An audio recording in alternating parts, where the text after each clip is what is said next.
എന്ത് സഹായം? സാർ, നമ്മുടെ ബാങ്കിലേക്ക് ഒരു ഫിക്സ്ഡ് ഡെപ്പോസിറ്റിൻ്റെ കാര്യം സംസാരിക്കാനായിരുന്നു. 11% വരെ റിട്ടേൺസ് കിട്ടുന്ന ഒരു പ്ലാൻ ഉണ്ട് സാർ. സാർ ഒരു ചെറിയ ഡെപ്പോസിറ്റ് ഇടണം. ഞാൻ ബാങ്കിൽ ഡെപ്പോസിറ്റ് ഇട്ട എനിക്ക് എത്ര കിട്ടും? ഒരു ചെറിയ ലാഭം. അതേ കാശ് എൻ്റെ കയ്യിലിരുന്ന ഒരു വർഷം ഞാൻ 4 മടങ്ങ് അധികமாக സമ്പാദിക്കും. സാർ ഒന്നുകൂടെ ഒന്ന് ആലോചിച്ചൂടെ? ഞങ്ങൾ എല്ലാവരുടെയും ജോലിയുടെ പ്രശ്നമാണ്. പറ്റില്ല എന്ന് പറഞ്ഞല്ലേ, ഇറങ്ങിക്കോ എല്ലാരും. വാ പോവാ, ഞാൻ പറഞ്ഞില്ല എപ്പോഴേ. സാറേ, എന്നാ കുറച്ച് കാശ് കടായിട്ട് തരാൻ പറ്റുമോ?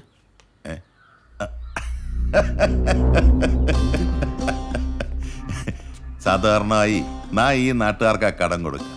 ഇപ്പൊ നിങ്ങൾ ഈ നാട്ടുകാരായില്ലേ, തര. എത്ര വേണം? ഒരു 5 ലക്ഷം. രാഘവ,